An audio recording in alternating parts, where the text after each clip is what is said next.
Okay. All right, we're on. All right, cool. And I just like pat myself on the back that I am a software developer and I got this working. OAuth, learn about it. Clear your cookies. Clear your cookies. Always. Yep.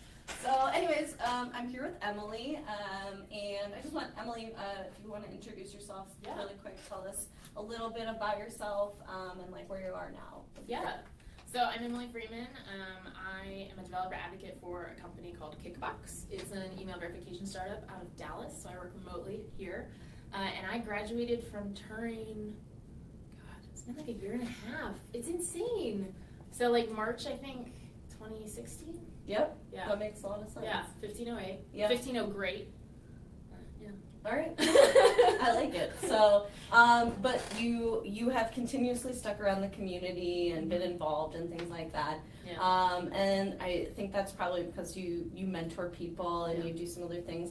But tell us a little bit about what other things keep you staying at Turing even after you graduated March of last year. I mean, it's been a year and a half. So I know. What keeps you coming back? I drank the Kool-Aid. No. It's good. It is. It's tasty. Orange flavored. Good for this. No, I think for me, Turing made such an enormous difference in my own life. Like, literally changed my life.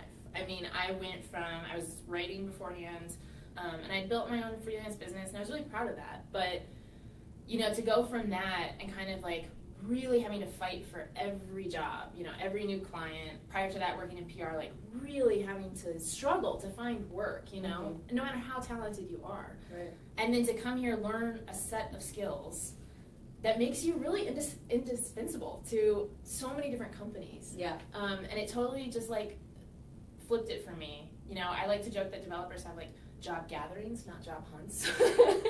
Right. It may not always be that way, but it's very nice to be in this industry right now.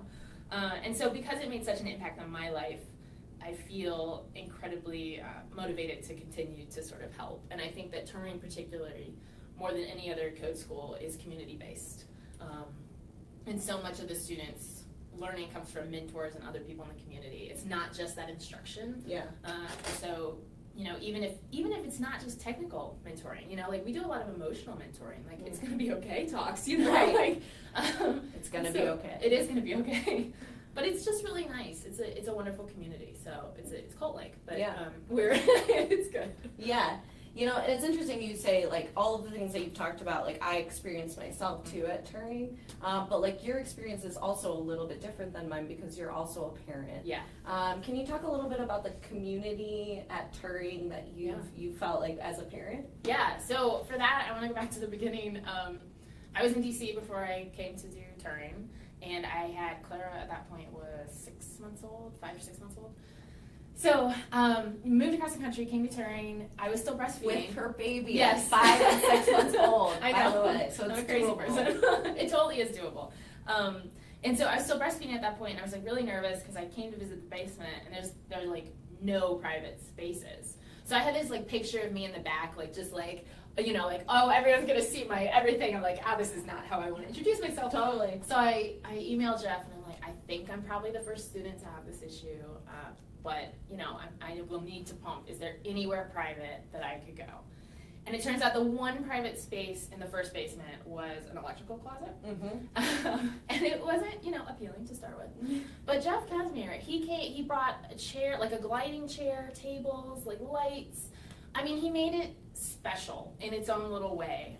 And there were quirky things, like during lunch, everyone's at the microwave, so I was in charge of like flipping the switch when the fuse got blown or whatever, but you know, they'd be like, Emily, we need help now. It's like, okay, got you. Don't come in. I know. But that one act for me was such like a representation of not only Jeff, but just like the community that he has founded here. Yeah. And so having that like strong of a motivation and wanting her to be proud of me and working for our future really kept me going in a way that I think some other students struggle with. Yeah. Yeah. I love that. I actually didn't know that story. Yeah. I do remember that the lactation room came from you, which was like such a great addition to our community. Yeah. We still have one in our new glorious big basement here. Awesome. So yeah, that's really cool. I think that like having that parents who have done it before is extremely important to our community, and I mean, now it's been a while, and so how many parents, like you're probably in a parent channel on Slack, how many parents do you think that like are in our community? Maybe 25. Yeah. Thereabouts. Yeah. I think. There's more dads than moms. Which is interesting too. I think that it feeds into gender roles, and this might be a good like segue into women in tech. But I think moms struggle a little bit more because it's like, especially when you have really small kids, you feel the need to be there, and it's a little bit more like socially acceptable for dads to step away for 7 months and really just like give everything to school than it is for a mom. Yeah. And so I think that plays with people, but it's totally doable for moms as well. Sure. Yeah.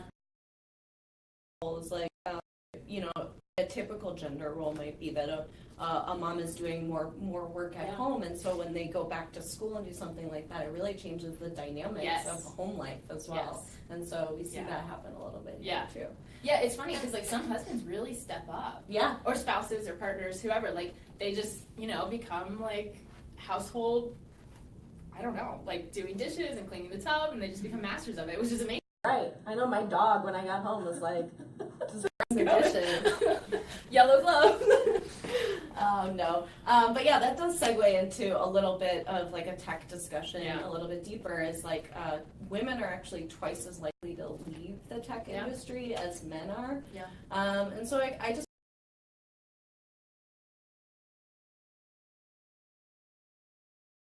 in tech. Yeah. And us, especially as a Turing community, maybe what we could do to help that. Yeah. So specifically retention of women in tech? Okay.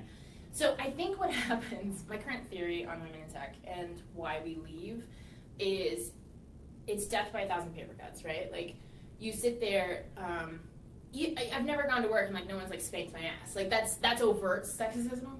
And that's horrible, but it's almost better in a way than what happens now because it's obvious. And what happens now is like very subtle, like you are not as important in this conversation. Yeah. You are not as promotable. Sure. You are not technically as capable. Mm-hmm. Let me help you. Let me explain this to you.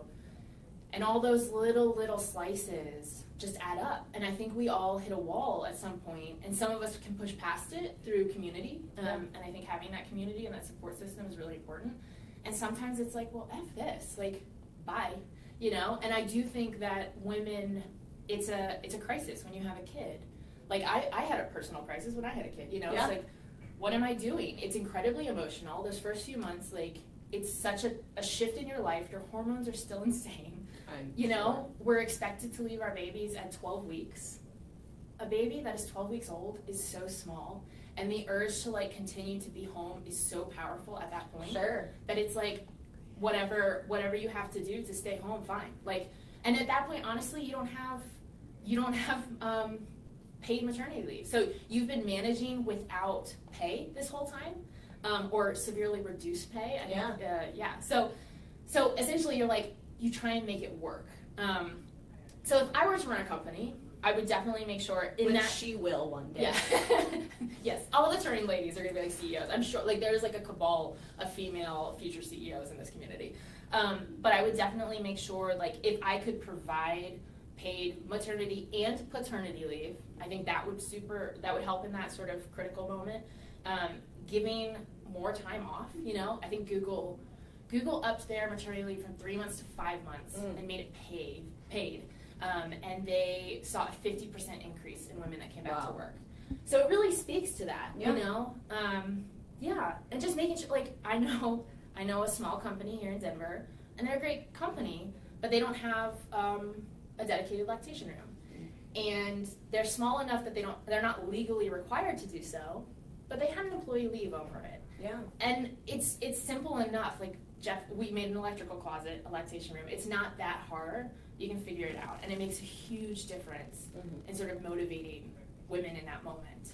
Right. Yeah. And like where value comes from. Like my value as an employee isn't taken away from the fact that I need to spend 45 minutes in a lactation room. Absolutely. So absolutely. Yeah, and I think like speaking a little bit to those in tech, it can speak a little bit more to our insecurities. Those small paper cuts start to really dig in deep. Yeah. And I think that the important thing that we've started to build here at Turing and outside of Turing, our alumni, is our women's community Yes. here.